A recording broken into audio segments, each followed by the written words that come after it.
We're 1 day into Week 9 in the CFL. The NFL kicked off last night, and our next guest is a true Hall of Famer, Canadian. Oh, I've got so much to get to with you, Nick. Good to see you. Get that mic working, man. Wes Cates broke it. Yeah, Wes over here. Yeah. I mean, University of Pennsylvania, or was it University of California in Pennsylvania? Yes. He made that school what it is today. Him and Jeff Knox, two pretty good ballers, come out of there. Yeah, it is. Again, Hall of Famer, and you can talk about all these things, Nick. This guy is averse in a lot of topics. The breaking news today, Dave Dickenson will not coach the Calgary Stampeders at Ottawa tonight. He's been ruled out due to, I guess, COVID protocol. I haven't seen the official release or statement or so forth, but Mark Killam will coach his very first CFL game tonight for the Calgary Stampeders, their special teams coordinator. And that is our poll question for Capital Ottawa Universal Collision Center. Today, can the Calgary Stampeders win without Dave Dickenson on the sidelines? Now, remember, they're at Ottawa. So, yeah, of course they can beat him without Dave Dickenson, but it'll be odd. And John Huffnagel is going to be on the sidelines as well, coming out of the press box to help out. So we'll get to all the comments and everything from the viewers. Everybody's excited to talk to Nick, but nobody's more excited than me. I spent 17 weeks in Calgary, Nick. I didn't realize that's your town. Oh, man, that's your town. Place. I love that place. It loves you. I'm actually headed back on Sunday. I'll be there all week. Have a charity event there Monday, and then another charity event on Thursday. Friday. What are they? Legends for Learners on Monday at the Valley Ridge Golf Course. I'll be a part of that. And then on Friday, we're going to the Prolific Sports House and playing basketball for child and adolescent mental health for the Alberta Hospital. Good for you, man. So, yeah, I get back. I do quite a bit there in Calgary and just love being in town. And just 2 weeks ago, I was there for kids play, getting South Asian kids into more into sports. And then I did the Alberta Selects football camp. So, yeah. You're a busy guy. It's always good to get back. Well, Jason in Red Deer writing in, hey, Nick, great seeing you at the Selects camp in Calgary a couple of weeks ago. Thanks for signing my football. Jack in Vulcan, Alberta says, nasty. Happy birthday. He's talking about Sheldon Napastuk. It's Sheldon Nasty Napastuk's birthday today. Oh, man. Happy birthday, Sheldon. Great player, great all-around guy, and friend of the RP show. And, hey, Nick Lewis, GOAT. That's from Jack Fulton. And we're talking about Sask quarterbacks. And I say this with all respect to the guy that wrote it in. Jeff, the Stamps fan, says, Lancaster was great. Austin was really good. Durant was good. That's the Ryder quarterback Mount Rushmore, no doubt. Well, for one, you need four, Jeff. Just keep your Ryder opinions to yourself. You're a Stamps fan. We've won 4 Grey Cups, so it's Lancaster, Austin, Joseph, and Darian. That's the Mount Rushmore. Did you mention them all? I don't think you did. No, you didn't. So that's the Mount Rushmore. And I guess we'll jump right into it. They're down on Cody Fajardo in this town, and it bothers me. Where are you on the Fajardo debate? I'll tell you 2 years ago. I can't remember. I get opinions from everybody. It's one of those things where I feel like Cody's a really good leader. Like, you see him communicate well with the guys, do those things, but his skill set is very limited. And when you get on a roll and things are connecting, the defense is creating turnovers, you're having short fields, it doesn't come into play that much. And I believe in 2019, when he took over, there was just the defense was playing lights out. There was a lot of short fields, things like that. And then I just never thought he was going to be the guy, right? I wouldn't even call him great like Wes did. He's a good quarterback.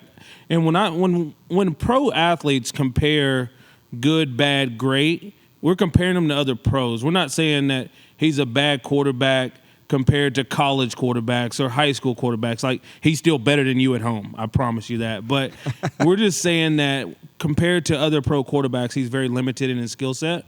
And I think a lot of that he was able to make up for in being a great leader, getting his team ready to play, having them play above themselves at times.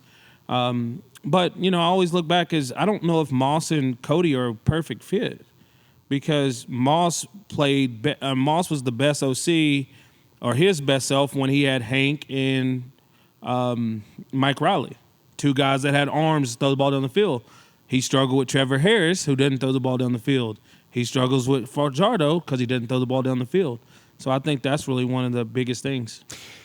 Well, I'll tell you something. As I mentioned, 17 weeks in Calgary, coming back into the Rider Nation, it's a lot. And here's my observations from Calgary, Nick, that I think you'll agree in. The Stamps have a far bigger brand there than I thought. You see that Stamps logo a lot of places. Ball caps, golf shirts, bumper stickers. But it's still Flames here, Stamps here. That's a fact, right? That's all they're talking about is the Flames. But the Stamps are still a bigger deal than I thought. But then you come here, and it's all Riders all the time. And I'm getting to a point. I've heard 87 million different opinions on what's wrong with the Riders in the last 5 days. I'm losing my mind. I can't keep straight. And I said to Jim Hobson yesterday, he was here, I said, how did you deal with that? And he goes, I embraced it. I never ran away from it. He's the president of the team. It's a lot. Like, do these fans know what's wrong? Because I'm hearing everything's wrong. No, I mean, I think you just have to accept you're the fourth best team in the league. I don't think there's anything wrong with that, right? Because we know on any day any team can win a playoff game. Being the fourth best team in the league, where one, you look at Winnipeg, who's beating everybody, they're 9-0. BC, Calgary, and then Sask. But what do they all have in common? Those are the best four defenses in the league. Those are by far the four best defenses in the league. I mean, you can't say Bo's been playing great this year. You can't say that, really, I wouldn't even say Zach does well. Wes and I think he's the best player in the league, correct? He's accurate. Zach is very accurate. Last night he was very accurate. He's very accurate, right? And when he gets out of the pocket, he's very accurate out of the pocket, which a lot of quarterbacks struggle with. So Zach, when he gets out of the pocket, extending the play, being able to make the throw to extend drives is very crucial for them. But also their defense is just short field after short field. They're never going to just give up a bunch of points where you have to come back. Like if Zach was down by 17 points, is Zach going to bring them back? I don't know. But when you can play from ahead and he can just say a punt's a great offensive play, he's going to be successful. And I think the BC has to do the same thing with their quarterback. They have to be in games. You don't want him playing from behind, play within himself, and be able to go out there and execute. So, I mean, there's nothing wrong with Sask being the fourth best team in the league. But these fans want to be number one, and it's eating them alive that Winnipeg is. And that's a deeper and another conversation as to why the Riders aren't anymore and Winnipeg is. Craig Campbell's watching from the Hockey Hall of Fame in Toronto, and he says, who's the better Lewis, Nick, Eugene, or Leo? I've never seen Leo play. I heard some great things about him. I tell you what, I was with Gino in Montreal my last year, and man, it's a talent. But he's got the second best hands to me, baby. Yeah, exactly. Well, there's Hall of Famer for a reason. Which, incidentally, how was the induction?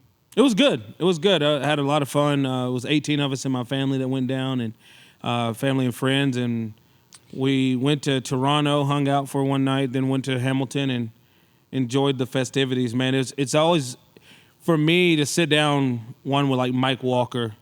Great guy. To sit down, I haven't seen Will Johnson in a long time, and Big Chill, and see Hank. I honestly haven't talked to Hank since the Grey Cup in Ottawa.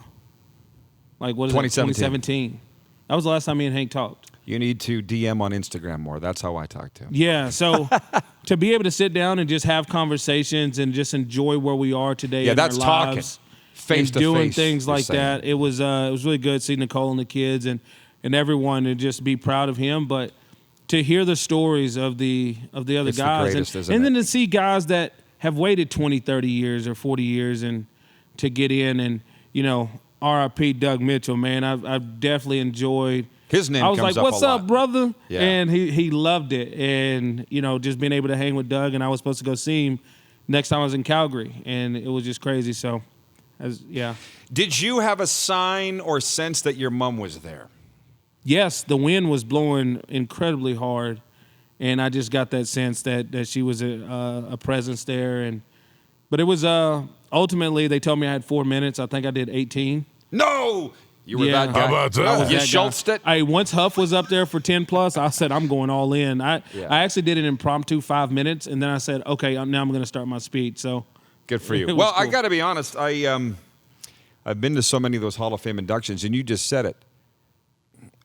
The stories are unbelievable. And if you actually listen to the inductees and what they're saying, it's like a how-to book for life to overcome adversity. Everybody has it, yeah. in their life. You overcame it. All those guys overcame it and got into the Hall of Fame. I love it, and it just burns my ass that TSN or the CFL don't do a far bigger deal of it. Like, for instance, when Jim Hobson went into the Hall of Fame, I said, can you send me the video of it, Jim? I can't make it, but I'd like to see your speech. He sends me a Facebook video of his kid took. I'm like, this isn't right. I'm sorry. Nobody in Hamilton knew what was going on.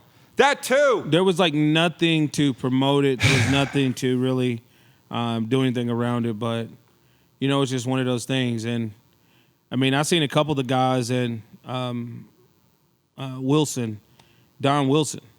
That's a big Argo's dude. great. And I looked at Don Wilson and I said, instantly I got competitive and I said, man, I wish I could have seen you on the field. Because that's where you rank man. yourself, He right? was a you want to stud. play the best so that you can see where you rank up. And I was always enjoyed that. He's like, yeah, we'd had some great battles. And Orlando Steinhauer, who I got to play with at the end of his career the last couple of years. So, no, it's great. Great times. I tell you what, that's the one thing. I'm always the fish swimming upstream, and you're a little that way yourself. We just think and look at things a little differently. And like Rogers Center, we love Rogers Center, right, Wes? How could you not as Rider people? Won Grey Cups there, and you walk into that place and you look up at those banners, those Argo numbers. Don Wilson's was up there.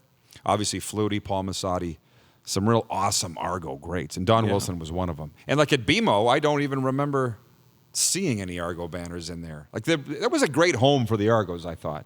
Yeah, and for a lot of it, it's BMO's kind of like Montreal and McGill.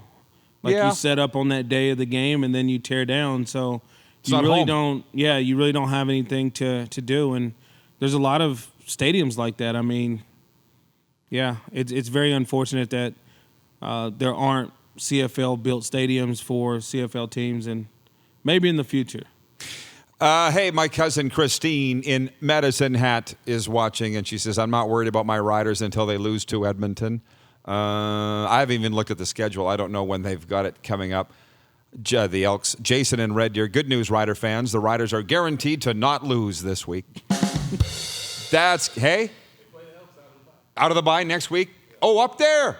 I'm going to be there. I might actually go to it. They I'm get not a little sure. bit better. Hell yes. Well, so to our viewers, the Rider fans, I got to tell you something. You get enough coverage, okay? We're going to talk about the other teams. That's part of the reason why I think that our show has been very popular in Alberta. Stamps and Elks aren't getting a lot of coverage there.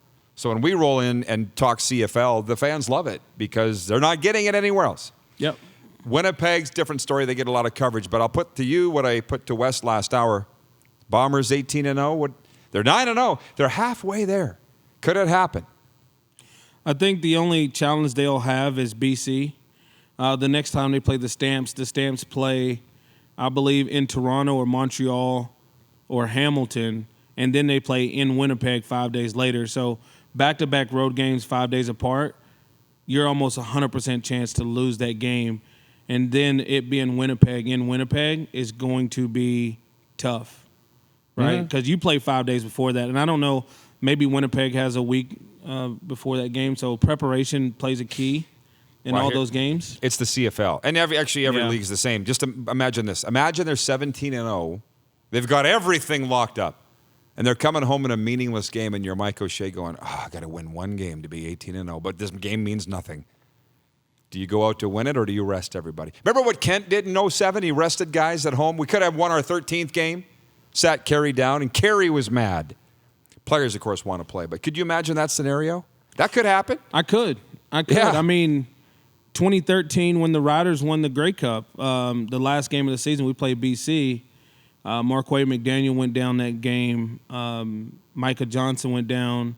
DeMonte Bolden went down. So we had, I think, 5 starters got injured that game. That was the year I broke my leg, so I was out. But it was just one of those things where we beat them the week before, and then we go into the Western Final, and they have 200 more yards rushing than they did in Week 17. So understanding all those factors, I mean, you don't want to sacrifice a championship just to go 18-0.